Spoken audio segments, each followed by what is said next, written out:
स्तर पे थे। सितंबर में हमने 96 आते हुए देखे। अक्टूबर की शुरुआत 86 के साथ हुई है। पहले तो ये वॉल्टिलिटी आप कैसे देखते हैं? डिमांड और सप्लाई को लेकर के मार्केट में कंसर्न है। तेल जगत को लगता है कि जितना इन्वेस्टमेंट एक्सप्लोरेशन में होना चाहिए, नई डिस्कवरी में होना चाहिए, वो नहीं हुआ है। जबकि अभी आने वाले 20 साल तक तेल का कोई विकल्प नहीं है। तो उसको लेकर के जो आप देखते हैं कि कीमतें बढ़ती हैं, और जब ये ओपेक या सऊदी अरेबिया कीमत बढ़ाते हैं आर्टिफिशियली, उनका तर्क ये होता है कि हमको पैसा चाहिए क्योंकि हम इन्वेस्टमेंट करेंगे और अपनी अर्थव्यवस्था का आधुनिकीकरण करेंगे। तो जहां तक इन्वेस्टमेंट की बात है कि नई तेल के कुओं की खोज के लिए जितना निवेश होना चाहिए वो नहीं हो रहा, उसमें काफी हद तक सच्चाई है। हालांकि भारत में काफी है, कुछ देशों में है, लेकिन कुल दुनिया का एवरेज अगर हम देखते हैं तो ऐसा लग रहा है जैसे सब ग्रीन ग्रीन की बातें कर रहे हैं, ये भूल जाते हैं कि बिना तेल के ग्रीन नहीं हो पाएगा। तेल से ही ग्रीन एनर्जी होगी और ग्रीन फ्यूचर बनेगा। तो उसमें इन्वेस्टमेंट आने वाले 15 साल बहुत एग्रेसिवली हमको चाहिए। तो उसमें तो सच्चाई है, वो एक रिफ्लेक्ट करता है कारण कि आप देखते हैं कि कभी कीमत कहीं जाती है, कभी कहीं जाती है। लेकिन अभी जो वजह सबसे बड़ी बनी थी उसका वो पॉलिटिकल रीजन था, वो आर्टिफिशियली बढ़ाया गया था। उसमें खास तौर से सबसे बड़ी भूमिका जो है वो सऊदी अरब की थी। लेकिन आपने देखा कि जैसी कीमतें जो हैं वो ऐसा लगने लगा कि ये 100 टच कर जाएंगी, $100 पर बैरल।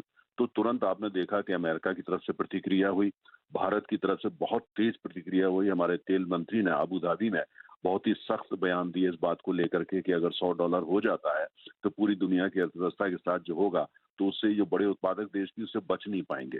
तो इसी तरह की प्रतिक्रिया तमाम देशों ने दी, कुछ ने बाहर आकर के दी और कुछ ने उसको रियाद और कुवैत और इराक और ओपेक को उसको कन्वे किया है, और आप देख रहे हैं उसका असर हो रहा है। देखिए, ऑयल पॉलिटिकल कमोडिटी होती है, डिमांड सप्लाई की बहुत बड़ी भूमिका होती है, अर्थशास्त्र की बड़ी भूमिका होती है। लेकिन इतिहास उठा करके देखें कि तेल जो है उसमें राजनीति और पॉलिसी मेकर्स की बड़ी भूमिका होती है। अभी जो तेल बढ़ रहा था पिछले दिनों, जिसको आप लोग कवर कर रहे थे, पूरी दुनिया देख रही थी, उसका वजह जो थी वो डिमांड सप्लाई बिल्कुल नहीं था, उसमें अर्थशास्त्र बिल्कुल नहीं था। वो सीधा सीधा जो था वो आर्टिफिशियली और सऊदी अरब वगैरह के दिखाना था कि उनमें कितनी शक्ति है, कितनी ताकत है, और सिंगल हैंडेडली ये चंद देश जो है पूरी दुनिया की अर्थव्यवस्था को हिला सकते हैं। इसको लेके बेचैनी हुई, भारत में बहुत बेचैनी हुई, चीन में बेचैनी हुई, जापान में बहुत बेचैनी हुई, और अमेरिका जो तेल का सबसे बड़ा उत्पादक भी है और उपभोक्ता भी है, सबसे ज्यादा वहां हुई।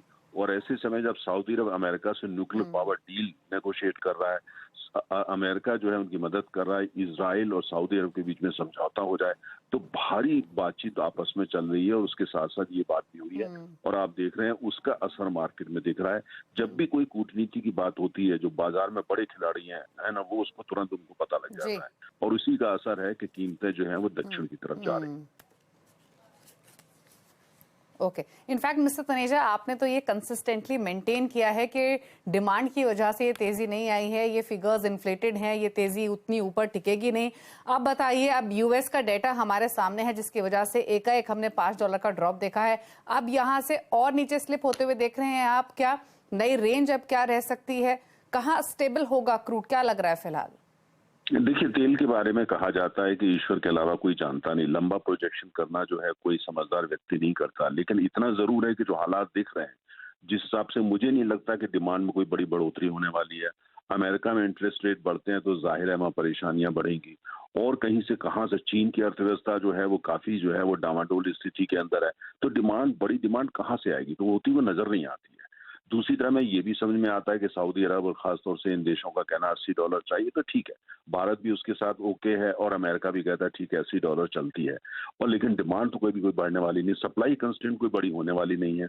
तो मुझे ऐसा लगता है कि ये सबको देखते हुए अगर हम $80 से लेकर के $87 के बीच का एवरेज निकाल के चलते हैं कि आने वाले 2-1 महीने ये एवरेज रहने वाला है, 80 से लेके 80 to 87 का बैंड, ये एवरेज रहने वाला है। तो मुझे लगता है कि ये काफी जो है ये ऐसा है जिस पर बाजार टिकेगा। अब कोई जियोपॉलिटिकल ट्रिगर हो जाए यूक्रेन को लेके या कहीं और, उसके बारे में कहना मुश्किल है, या एकाएक चाइनीज अर्थव्यवस्था जो है वो बाहर निकल आया, नहीं वो भी ऐसा होगा लगता नहीं है, या कहीं से बहुत बड़ी डिमांड, ऐसा भी नजर नहीं आता। तो मुझे लगता है $80 से 87 का अगर हम एवरेज लेके चलते हैं तो वो काफी सेफ है। लेकिन ताज्जुब की बात नहीं होगी $80 से भी नीचे चला जाए, लेकिन 80 to 87 मुझे लगता है ये एवरेज लेके चलते हैं तो काफी सेफ है, लेकिन बीच बीच में 80 से नीचे भी जा सकता है। ऑलराइट। तो $80 to $87 की रेंज यहाँ पर कच्चे तेल में बन सकती है। स्पाइक हम यहाँ पर देख चुके हैं और यहाँ से ज़्यादा जो रिवॉर्ड्स हैं वो शायद नीचे की तरफ देखने को मिलेंगे। मिस्टर नरेंद्र तनेजा, बहुत शुक्रिया एज ऑलवेज हमारे साथ जुड़ने के लिए और वो बहुत डिटेल से ऑफकोर्स कच्चे तेल के बारे में समझाने के लिए, जो कि हम डिस्कस करते रहते हैं कि 90 to 95% पॉलिटिक्स है और उसके बावजूद उसके बाद कुछ यहाँ पर डिमांड सप्लाई की चलती है। अजय, आप कैसे देखते हैं यहाँ पर ये करंट प्राइसेस? पिछले 8 दिनों में $10 की जो गिरावट यहाँ पर कच्चे तेल में देखने को मिली है, जिस तरह की हैवी प्रॉफिट टेकिंग ओवरनाइट में आई है, इंडियन इन्वेस्टर्स को क्या करना चाहिए? Very good morning Manisha ji. Definitely अगर देखा जाए तो इनिशियली पहले लग रहा था कि ईयर एंड